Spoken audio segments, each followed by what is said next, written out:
Hey, good morning. Let's go over today's trade plan. So in the overnight session, the market has been balancing within a range with sellers active a tick ahead of the previous close in VPOC at 11.5. Heading into the open, our short-term bias is going to be neutral, and we are going to have to assess the situation more closely in real time to determine which side is being more dominant. On the downside, we have the overnight low at 04 to 04.5, followed by the initial support zone at 2900 quarter to 02 half, and we're going to use that area as the initial support as well as the bull bear zone. So as long as the market is holding above that area, the buyers can still maintain control, but if we get a breakdown below 2900 quarter on broad market weakness and sustained downside momentum, then that could shift the control to sellers, and from there we can quite easily go down into 93 half to 95 half, where responsive buyers may be active on first test, but from there we'll have to see if the buyers can push ES back above 2900 quarter to 02 half, because holding below that zone would signal sell side in control, and that could lead to a move down into 88 to 90, where again buyers can be active on first test, and then off of that zone we'll need to see if buyers can push ES back above 93 half to 95 half, and at that point if we continue holding below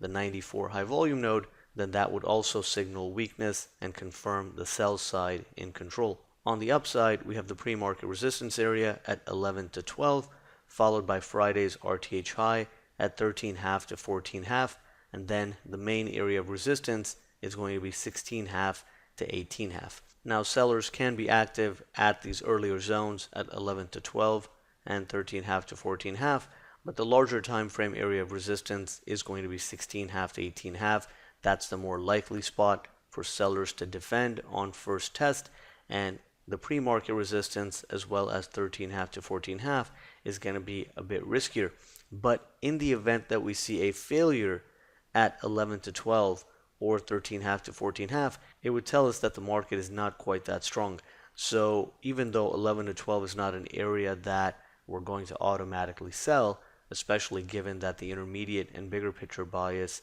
is still bullish, but how the market responds to 11 to 12 can provide us with a market tell. Now, technically, that could still end up being a spot where sellers step in, but it's going to require assessing the situation in real time. So if the market heads up to 11 to 12 or 13.5 to 14.5, and there's a very notable bearish disconnect on the advanced decline, or the momentum situation starts to turn, or the other markets start to break down. So with these earlier resistance zones, which are not quite that strong, there's going to have to be some reason that develops in real time in order to take a short there. And if in real time there's no clear-cut reason to short the market, there are no signs of underlying weakness, then 11 to 12 can be taken out, and even 13.5 to 14.5 can be taken out for a test of 16.5 to 18.5, which is a better spot for sellers to be active, and then we would need to see broad market strength and sustained upside momentum in order to continue heading higher into the 21 to 22 half all-time high,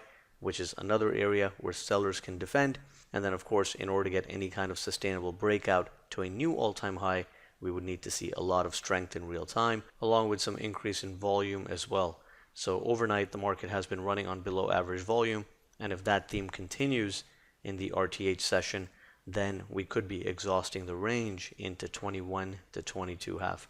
So that is the market context heading into the open. Again, the market is in a very balanced state, and that's why our short-term bias is neutral. That does not mean that an intraday bias can't develop in real time, and how the market responds to 2900 quarter to 02 half is going to help us determine our intraday bias. Holding above that area, buyers can still maintain control, but if we get a breakdown below 2900 quarter, then the sell side would be more dominant, and we can start testing the support areas below. So again, that's the plan for the day. Let's see if the buyers can hold this recent breakout together and hold ES above the initial support zone and above the overnight lows, and we'll take it from there.